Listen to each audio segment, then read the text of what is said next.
This is by far one of the best off-meta Prismatic Titan builds that I've been using for the past few days that I'm thoroughly enjoying. Now I'm calling this Titan build off-meta because it takes advantage of some aspects and fragments and other exotic armor pieces that aren't usually used in the most meta Titan Prismatic builds. However, this build still excels and maybe even surpasses most of the current meta Titan Prismatic builds. So without further ado, let me break this build down for you and explain some of the pros about this build. One of the main attractions to this build is having massive damage reduction to a point where you won't even be dying. This damage reduction comes from having woven mail and also max frost armor stacks combined and active pretty much 24/7. I can't tell you exactly what the percentage of damage reduction is, however I know it's enough to make me survive in a Master Nightfall solo this week. One of the most attractive things about this build is getting Transcendence in a mere 20 to 30 seconds, and then using this to get your super in just under a minute following this Transcendence.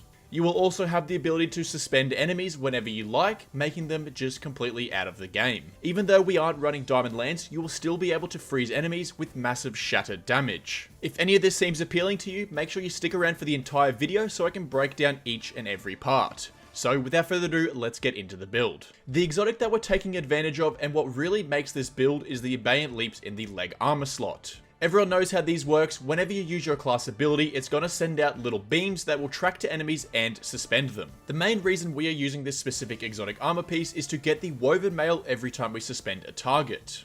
Now the woven mail buff given from this exotic piece of armor will actually be 10 seconds. However, normal woven mail buffs on the Titan will only last for 5 seconds, so this is the main reason we're taking advantage of this exotic. This is obviously great as it's going to double our uptime on woven mail. Another important aspect of this build is the exotic weapon, the Aga's Scepter. Now we are using the Aga's Scepter purely because this is our source of freezing enemies and shattering targets.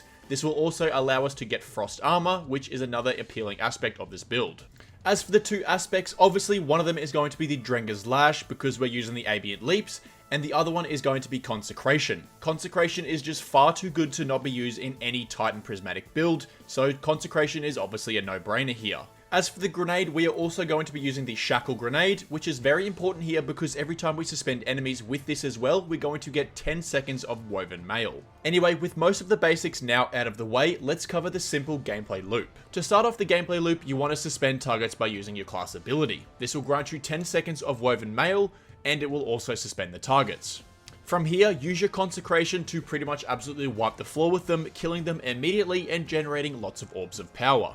Due to the facet of purpose, picking up an Orb of Power grants either Amplified, Restoration, Frost Armor, Woven Mail, or Overshield based on the damage type of your equipped super. Now in this build, we are going to be using Glacial Quake, so when we pick up Orbs of Power, it's going to give us Frost Armor. Every Orb of Power we pick up from here will give us an extra stack of Frost Armor, and anytime we suspend targets, it's going to give us Woven Mail. So from here on out, we're pretty much going to be bouncing off and having both of these buffs active 24/7. Continuing on with the gameplay loop, you now want to resuspend those targets if they did survive, depending on what you use first. So because we're also running the Shackle Grenade, you would usually throw out a Shackle Grenade now to suspend those targets. Again, going on from here, use more Consecrations to kill these enemies, and by now pretty much every enemy should be dead, and you should have max stacks of Frost Armor and Woven Mail pretty much refreshed.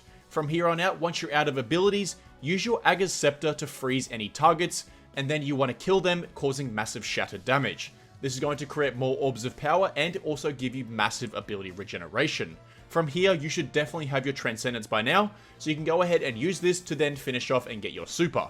From here, use your super, and just basically rinse and repeat this process. As you can see from all the background footage, I am getting my Transcendence extremely fast, and then using this to then top up my super. Everything is dying, I pretty much have full health most of the time with massive damage reduction, I'm just never dying. The ads are getting completely swept away with breeze. Let's now go ahead and jump over into the fragments to make this build what it really is. This is the most important part that you need to be paying attention to. The first one is the facet of Devotion. Defeating targets afflicted with stasis or strand debuffs grant bonus light transcendence energy. Now because this entire build is based around giving strand and stasis debuffs out to the enemies, the light transcendence bar energy is going to go up very quick, especially with this facet of Devotion on. Facet of Balance is overall just a great prismatic fragment for general play in getting your abilities back very quick. Rapidly defeating targets with light damage grants melee energy, and rapidly defeating targets with darkness damage grants grenade energy. Now, because we're running Consecration, this is going to be our main source of light damage, which will grant us our Consecration stacks back with our Frenzied Blade. Now, our darkness damage is going to come from the Ager's Scepter by freezing targets and then doing massive shatter damage, which will grant us grenade energy, giving us our Shackle Grenade back. Facet of Hope is overall just another great prismatic fragment. While you have an elemental buff, your class ability will regenerate more quickly. This is any buff in the game, whether that's Amplified, Cure, Radiant, Restoration, Devour, Invisibility, or Overshield are all of your light buffs. As for darkness buffs, Frost Armor and Woven Mail count here. Now, because we have Frost Armor and Woven Mail up 24/7, Facet of Hope is going to be active all the time, meaning we get our class ability back very, very quick. Like I said earlier, Facet of Purpose is our main prismatic fragment here. Picking up an Orb of Power will grant you Amplified, Restoration, Frost Armor, Woven Mail, or an Overshield based on your equipped super. Now, because we're running Glacial Quake, this is going to give us Frost Armor every single time we pick up an Orb of Power, and it will also increase our stacks if we already have a previous stack, granting us more and more damage resistance every time we get an Orb of Power. Not to mention, it's also going to give us super energy. And the final fragment is Facet of Blessing. Melee final blows start health regeneration, while Transcendent, melee final blows start health recovery for all of your nearby allies. Unfortunately, this is pretty much our only way of getting health regeneration on our Titan class with all of the fragments and also aspects. We do also get quite a bit of health regeneration from some mods on our armor pieces that I will be covering shortly, but Facet of Blessing is very important here because we're going to be getting lots of melee final blows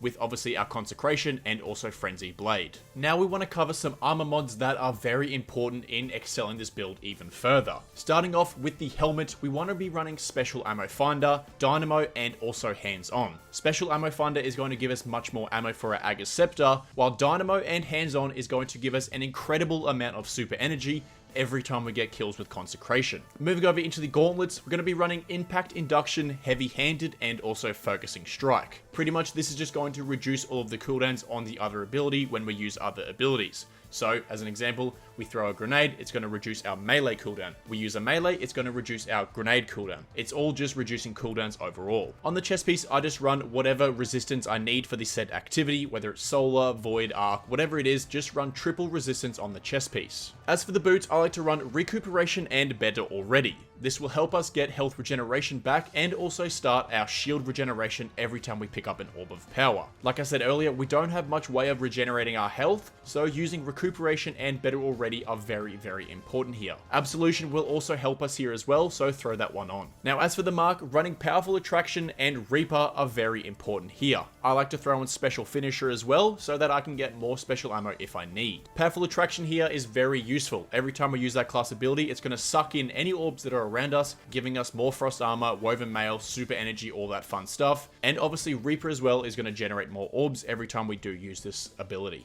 Overall, this build has been extremely fun, and I definitely recommend you give it a go if you're struggling on a Titan main. Unfortunately, Titans have been kind of left behind here with the Prismatic build, so we're working with what we've got, and honestly, this build feels very, very nice. But anyway, Guardians, that will be all for today. Thank you so much for watching. If you did enjoy this video, feel free to drop a like, subscribe, comment down below, and all that other fun stuff. Let me know in the comments down below what your favorite Prismatic Titan build is, and I'll give it a go. Anyway, again, thank you for watching, and I'll see you in the next video. Later.